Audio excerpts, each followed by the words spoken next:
2017, 2018లోనే award అయింది sir 10 ఎకరాలకు మాది. మాకైతే కోర్టులో స్టే వచ్చిందండి.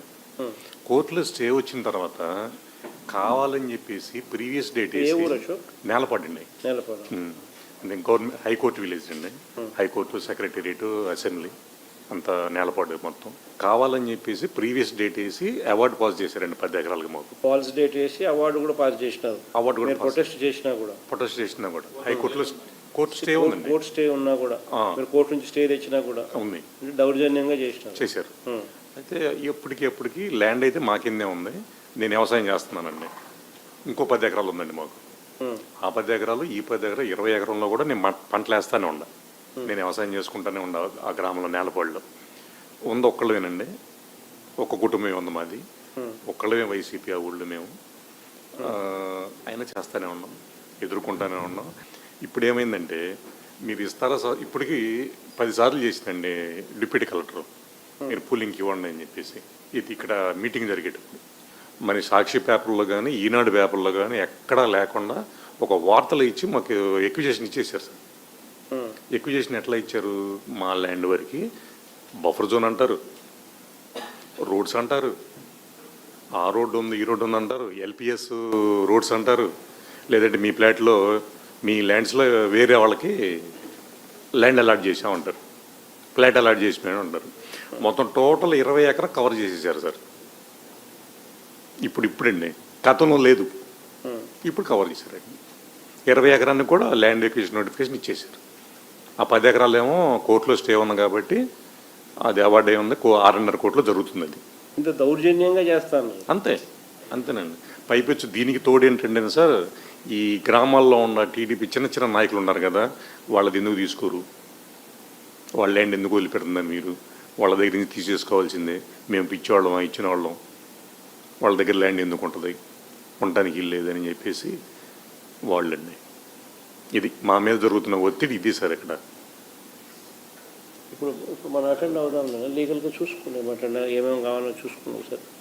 మనోన్న సుధాకర్ వీళ్ళందరూ కూడా అటెండ్ అవుతారు. అవును, లాస్ట్ మన గవర్నమెంట్ ఉన్నప్పుడు ఒక 660 ఎకరాలకు రిలీఫ్ ఇచ్చారండి. అంతేనండి.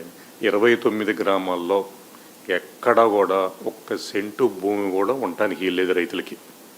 వాళ్ళ ఇంటెన్షన్ అది. ఎక్కడా కొట్టడానికి ఇవ్వలేదు.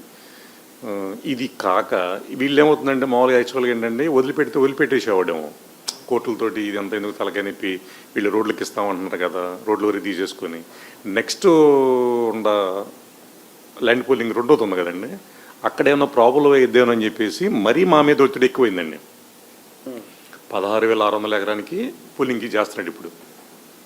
మొత్తం గవర్నమెంట్ ల్యాండ్ కానీ ఏదైనా కలిపి మొత్తం అక్కడ 20,000 ఎకరం అయింది. దాంట్లో ఎయిర్పోర్టు, దాంట్లో రైల్వే స్టేషను. ఇదండి ఇప్పుడు చేస్తున్న పరిస్థితి. నెక్స్ట్ పూలింగ్ అన్నమాట ఇది. ఆ నెక్స్ట్ థర్డ్ పూలింగ్ కూడా ఉందండి. అది బాలకృష్ణ పొలాలు ఉన్నాయి, 250 ఎకరం, దానికి ఆనుకొని ఉంటుంది. బాలకృష్ణ పొలం అక్కడ ఉంది కాబట్టి అంత దూరం తీసుకొని పోవాలంటే. బాలకృష్ణ పొలం తీసుకోడండి, అది బోర్డరు. బాలకృష్ణ పొలం వరకు తీసుకొని పోతారు. అక్కడ వరకు ఆయన రేట్ రావాలి, ఆయన రేటుకి రావాలి కదండి. ఇప్పుడు ఈయన కడతానన్న ఎయిర్పోర్ట్కి బాలకృష్ణ ఉన్న పొలానికి అంతా 8 కిలోమీటర్లు ఉంటుందండి.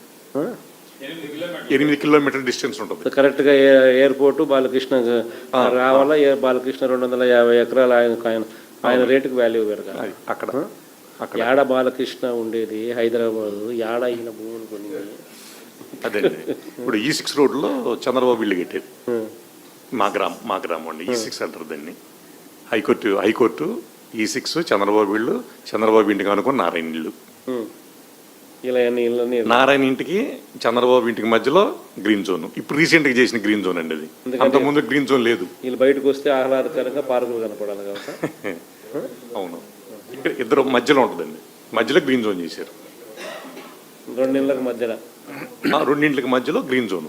2 ఇళ్ళకి మధ్యలో. అవును, ఆయన 50కి మాట్లాడుకోవచ్చు. చంద్రబాబు నాయుడు బయటకు వచ్చినా పక్కన పార్క్ కనపడాలి. అవును. 2019 నుంచి 2014 వరకు అన్ని కోర్టుల్లోనూ ఆయన మీద గెలిచాం. మామూలుగా గ్రామ సచివాలయంలో మేమే మా గ్రామం సేకరించొద్దన్నారు. మా మండలం తాడేపల్లి మండలం కూడా సేకరించొద్దని చెప్పింది. రైతులు ఎన్జిటి కోర్టుకు వెళ్ళారు ఢిల్లీలో, మళ్ళీ సుప్రీంకోర్టుకి వెళ్ళారు, మళ్ళీ వచ్చి హైదరాబాద్లో 3 కోర్టులో తిరిగి దావాలు వేసావు.